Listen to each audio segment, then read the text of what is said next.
Assalamualaikum, Bang. Waalaikumsalam warahmatullahi wabarakatuh. Ya, kabarnya, Bang? Alhamdulillah baik, Pak. Aduh.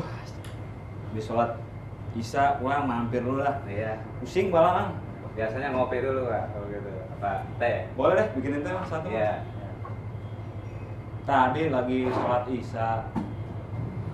Doanya kusut nih, Mang. Iya, Pak. Saya lagi punya masalah sebenarnya. Ya, masalah apaan tuh? 3 bulan kerjaan begini-begini aja, Mang. Minta sama Allah. Cuman saya jadi ada perasaan gimana ya sama Allah ya. Setiap doa pengen gitu hidup ini berubah. Tetangga sebelah kerja udah punya motor. Saya motor juga gak ada, kerja naik angkot. Istri juga udah ngeluh-ngeluh mulu, minta anterin kalau ke pasar. Halo. Mana ya? Mesti ngapain nih, doa apa yang bisa diiniin ya? Kalau Mang Pus gimana, Mang? Saya juga begini-begini aja. Udah dari dulu nih masalah jualan begini-begini juga, Pak. Tahu nih nyari solusinya gimana gitu, Pak. Iya. Bingung saya juga. Pak Ustadz Munib belum datang ya? Belum bilang ntar, biasanya bentar lagi, Pak. Kata. Gitu. Oh, dia, Pak. Assalamualaikum. Waalaikumsalam warahmatullahi wabarakatuh. Kabar Mang Gus? Alhamdulillah. Tok. Panjang umur, baik. Gimana kabarnya, Tok? Alhamdulillah, Tat. Alhamdulillah. Baru diomongin Ustadz nongol. Iya nih dari masjid tadi. Dari masjid ya? Nah, Sama, Tat. Nggak ketemu. ngomong masjid apa gimana? itu? Ini, Tat. Ini baru cerita-cerita sama Mang Engkus. Ah, supaya enak nih. Ini, Pak, tanya. Ini Teh dulu ya. Ya, Boleh, Teh sekalian, dulu. sekalian mah. Kayaknya enak tuh ya tehnya tuh. Lagi hujan-hujan gini kan. Enak banget. Kenapa Gini, itu? Tat. Tadi saya lagi cerita-cerita sama Mang Kus. Sebenarnya sih masalah saya nih, masalah pribadi. Cuman akhirnya saya ngomong juga sama Mang Kus. Ternyata sama nih nasib saya nih. Kenapa? Masalah doa, Tat. Heeh. Kalau saya sering berdoa nih habis sholat, Iya. minta sama Allah gitu kan. Ya Allah, mudahkanlah saya dalam mencari rezeki yang halal. Angkat derajat hamba ya Allah. Tapi kok nggak datang-datang ya, Tat? Maksudnya perubahannya itu tuh kapan nih, Tat? Oh iya. Menurut Ustadz, apa yang harus saya lakuin lagi nih? Gini toh, Gimana, Tat?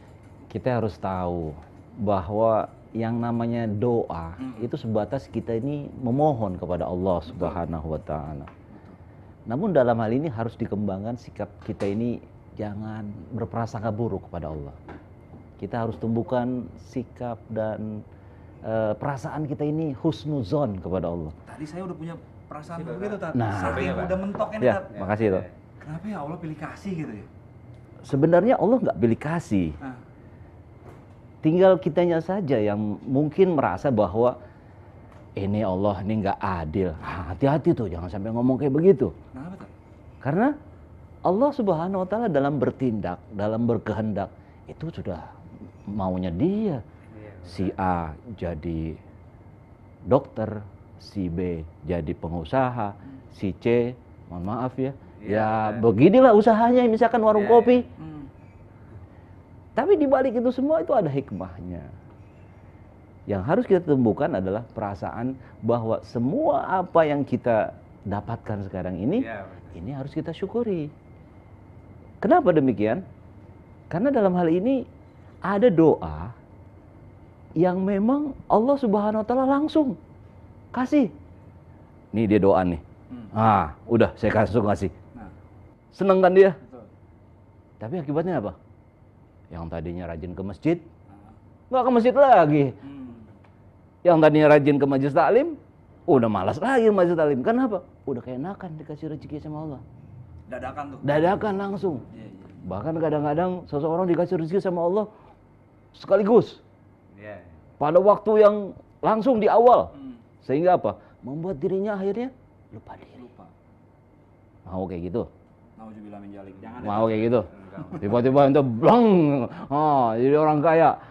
Padahal Allah tahu kesiapan kita ini gimana. Kesiapan kita ini menghadapi atau menerima rezeki Allah itu seperti apa. Jangan-jangan Allah udah tahu, ini orang-orang kayak gini nih, saya kasih rezeki yang blong besar begini. Wah, udah langsung dah. nggak ingat apa-apa lagi. Berarti secara nggak langsung Allah menguji kesabaran kita, tak? Betul, itulah Tapi kan kesabaran. manusia ada batas kesabarannya, tak? Nah, kesabaran itu sebenarnya tidak demikian. Kesabaran yang dimaksud itu adalah kesabaran yang dia harus lakukan sampai dia menemui Allah Subhanahu wa taala. Itu kesabaran yang betul-betul yang harus kita bina. Nah, yang kedua, berkaitan dengan doa tadi itu. Nah, ada doa yang memang Allah Subhanahu wa taala tahan. Nggak sekarang nih saya kasih, kata Allah. Ya, kira-kira begitu. Nggak sekarang nih saya kasih sama Allah, ya. Saya mau lihat dulu nih gimana dia nih. Betul-betul nggak mengharapnya. Kalau kita curhat sama orang sekali dua kali, itu udah orang ya bosan. Ibarat nih, lu lagi. Ya, Iya benar. nggak jauh deh mengeluhnya ke situ deh. Iya. Ujung-ujung duit. Benar. Ujung-ujung minta sesuatu. Ada pamrihnya. Iya. Artinya, kalau orang mengeluh kepada teman, kepada kerabat, ada kalanya kerabat itu jemu, bosan. Tapi kalau kita minta sama Allah, kita berdoa sama Allah, wah, semakin kita merintih kepada Allah, semakin kita minta kepada Allah, itu Allah makin senang. Allah makin senang kepada hambanya yang meminta sampai ibaratnya merengek-rengek, sampai keluar air mata, sujud dia di malam hari kepada Allah Subhanahu wa taala. Itu Allah tuh masih mengharap rintihan, masih pengen melihat sampai sejauh mana dia ini berusaha untuk meminta kepada Allah Subhanahu wa taala. Itu ditahan sama Allah. Karena Allah suka terhadap hambanya yang meminta. Dalam sebuah ayat dikatakan begini. A'udzubillahi minasyaitonirrajim. Bismillahirrahmanirrahim. Wa idza sa'alaka 'ibadi 'anni fa inni qarib. Ujibu da'watad da'i idza da'ani. Falyastajibu li wal yu'minu bi la'allahum yarshudun. Ada seorang Arab Badui di zaman Rasulullah SAW. Arab Badui ini Arab yang tinggal di pegunungan, yang belum mengenal peradaban, belum beradab, sehingga tindak tanduknya kadang-kadang sembrono. Asal nyelonong saja sama Nabi, terus nanya sama Nabi, ya Muhammad, di mana Allah? Sombong bener. Wah, itu tuh. Allah dekat nggak sama saya? Nabi Muhammad ditanya seperti itu. Turun ayat. Apabila ada seseorang bertanya kepada Muhammad, di mana Allah? Katakan, aku ini dekat. Fa inni qarib. Aku ini dekat. Ujibu da'watad da'i idza da'ani. Aku akan menjawab permohonan permintaan hambaku kepadaku apabila dia meminta kepadaku. Tapi toh ada dua syarat toh. Apaan lagi nih syaratnya? Aneh minum dulu sebentar toh. Oke. Silakan tak minum.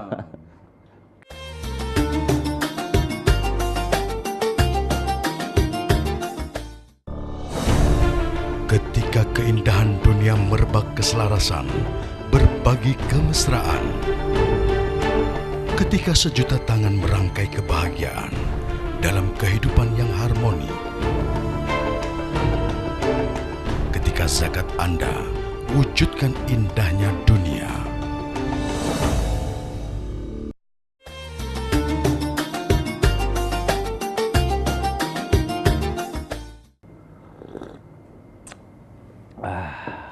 Nah, ada dua syarat tuh toh. Syarat nih apaan aja tak? Allah berfirman, falyastajibu li wal yu'minu bi. Hendaklah kalian menjawab seruanku, dan yang kedua beriman kepadaku.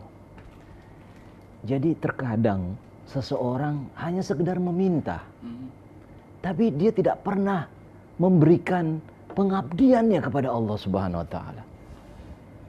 Dia bisanya cuma Ustaz, Oish. gorengan dulu nih. Waduh. nah, makasih, ini mau Bang. bilang dari tadi. Ini cuma tehnya doang. Iya, benar, Bang. benar, benar. Wah, mantap Sembari juga nih ada nih, Bang. gorengan nih. Semangat kita nih. Oh, iya. Jadi ada sementara orang hanya meminta kepada Allah Iya. tanpa berupaya apa yang harus dilakukan dia kepada Allah Subhanahu wa taala. Maka di dalam surat Al-Fatihah kita sering baca dalam setiap hari. Kita sholat kita baca iyyaka na'budu wa iyyaka nasta'in. Hanya kepadamu ya Allah aku beribadah, dan hanya kepadamu ya Allah aku meminta tolong. Artinya apa tuh? Bahwa sesungguhnya ibadah kepada Allah, pengabdian kepada Allah diletakkan di tempat yang pertama.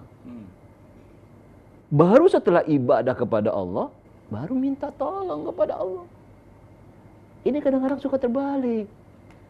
Main minta, ya Allah, berikanlah rezeki kepada hamba. Ya Allah, karuniakanlah kepada hamba rezeki sebagaimana yang diberikan kepada hambamu yang lain. Tapi Allah lihat, ente sholat aja nggak bener, Iya. mengabdi kepada aku aja nggak bener, ya. Di mana letaknya rasa pengabdian dia kepada Allah? Dalam sholat dia baca, inna sholati wa nusuki wa mahyaya wa mamati lillahi rabbil alamin. Sesungguhnya sholatku, ibadahku, hidup dan matiku hanya untuk Allah Subhanahu wa taala. Nah, Allah lihat nih, udah sejauh mana pengorbanan ente, pengorbanan kita semua nih. Hidup dan mati kita ini udah benar-benar untuk Allah apa belum? Terkadang, mohon maaf nih, Iya, Pak Ustaz. orang baru cuma sholat doang, belum yang lain-lain, belum mengerjakan perintah-perintah orang yang lain. Allah itu banyak memerintahkan kita untuk berbuat kebaikan, memberikan bantuan kepada anak yatim, memberi makan kepada orang miskin. Tapi ternyata dia cuma sholat aja, hablum minallah saja kepada Allah. Tapi hablum minannasnya kurang. Kepedulian sosialnya dia tidak ada. Nah, orang-orang macam kayak begini nih, kata Allah dalam Al-Quran. Ente apal toh ayatnya toh.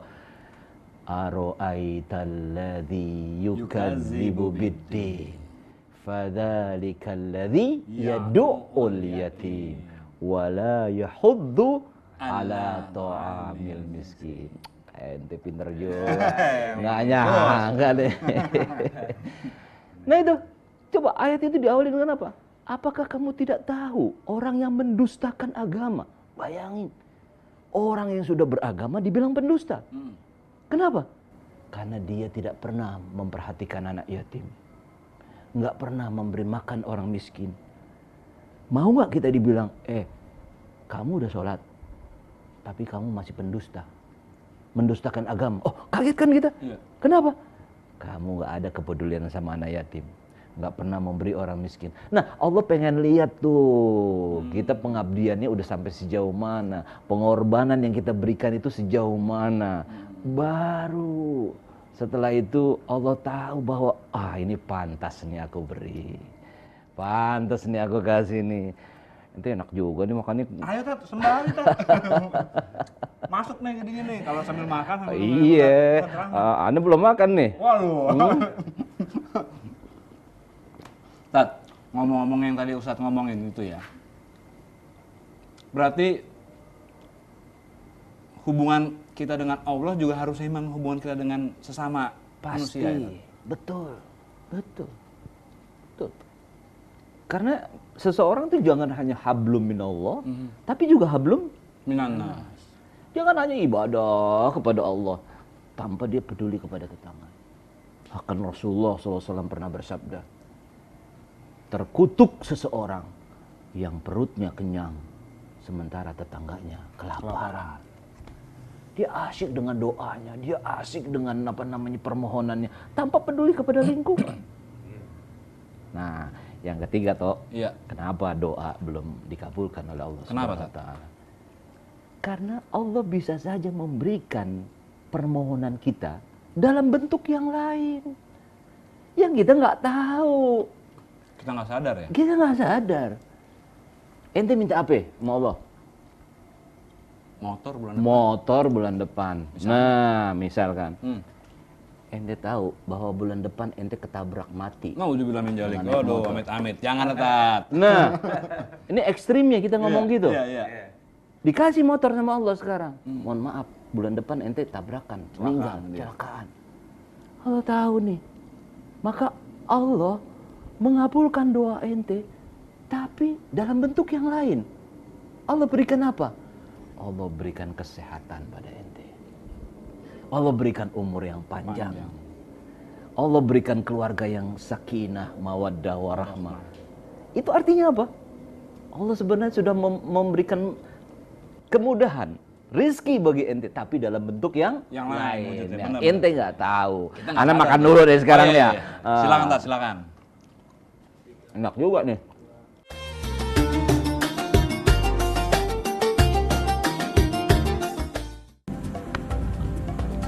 Semangat kemenangan harus berasal dari sportivitas yang datang dari hati. Saya Bambang Pamungkas, saya zakat di Dompet Duafa. Keluarga adalah sumber inspirasi saya. Kehangatannya datang dari hati. Saya Inneke Koesherawati, saya zakat di Dompet Duafa. Berbagi memudahkan rezeki, karena datang dari hati. Saya Ipo Santosa, zakat di Dompet Duafa. Dompet Duafa.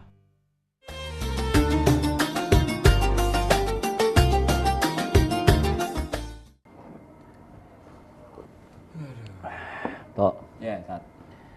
itu kan aneh baru bilang syarat yang pertama tadi. Yaitu kalau permohonan kita ingin dikabulkan oleh Allah Subhanahu wa taala, kita tunjukkan pengabdian kita kepada Allah. Iya, iya. Kita tunjukkan bagaimana ketaatan kita kepada Allah. Allah memanggil kita, kita penuhi panggilan Allah. Allah menyeru kepada kita, kita penuhi panggilan itu. Allah bilang kita untuk sholat. Hayya 'alas sholah. Nih 2 bulan lagi Ramadan. Waduh. Kutiba alaikumusiyam, wajib atas kamu puasa. Nah, itu adalah seruan-seruan Allah kepada kita. Ente udah umrah belum, Tok? Kebetulan udah, Tat. Alhamdulillah. Kapan? Baru pulang 2 minggu yang lalu, Tat. Alhamdulillah. Nah, ini contoh. Kalau kita cinta sama Allah, kita datangi rumahnya. Iya, iya. Itu adalah sebagai bentuk pengabdian kita kepada Allah. Itu yang pertama. Yang kedua, syarat yang kedua adalah bagaimana kita menunjukkan keimanan kepada Allah Subhanahu wa taala. Yang namanya iman, kata Nabi SAW, itu bukanlah sesuatu yang sifatnya hanya hiasan bibir, hanya pengakuan. Nabi SAW bersabda, "Laisal iman bitamanni." Iman itu bukan angan-angan, bukan sekedar pengakuan, saya beriman. Tapi kata Nabi, sesuatu yang dibenarkan dalam hati, diucapkan dengan lisan, dan diamalkan dalam bentuk perbuatan. Implementasinya Implementasi dalam keseharian sehari-hari. Ini yang penting. Bahwa hakikat orang yang beriman adalah mereka-mereka yang betul-betul yakin kepada Allah Subhanahu wa taala, dan nantinya dia akan kembali kepada Allah Subhanahu wa taala. Itu inti keimanan. Jadi sahabat Zakat TV yang berbahagia, manakala doa dan permohonan kita belum dikabulkan oleh Allah Subhanahu wa taala, janganlah kita berlaku su'zon atau berburuk sangka kepada Allah Subhanahu wa taala. Karena boleh jadi permohonan atau permintaan kita itu dikabulkan seketika oleh Allah Subhanahu wa taala. Manakala memang Allah sudah berkehendak, manakala memang Allah sudah mempunyai rencana dan ditentukan oleh Allah Subhanahu wa taala ketika itu. Karena Allah Maha tahu, Allah Maha melihat, Allah Maha mengerti akan kesiapan daripada hambanya yang menerima daripada rizki Allah itu. Yang kedua, barangkali Allah Subhanahu wa taala itu sengaja menahan permohonan permintaan seseorang karena memang belum tepat Allah berikan kepada orang tersebut, atau mungkin Allah tunda nanti di akhirat. Allah berikan kesenangan itu di akhirat. Allah berikan kebahagiaan itu nanti di akhirat. Dan yang ketiga, boleh jadi sebenarnya doa dan permohonan kita sudah dikabulkan oleh Allah, tapi dalam bentuk yang lain. Mengapa? Karena Allah Maha Tahu.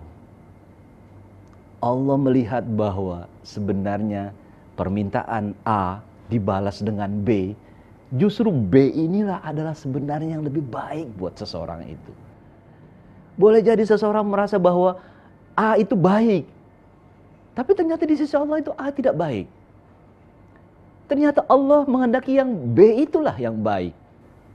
Maka marilah kita perhatikan firman Allah Subhanahu wa taala yang mengatakan, wa asa an takrahu syai'an wa huwa khairul lakum wa asa an tuhibbu syai'an wa huwa syarrul lakum.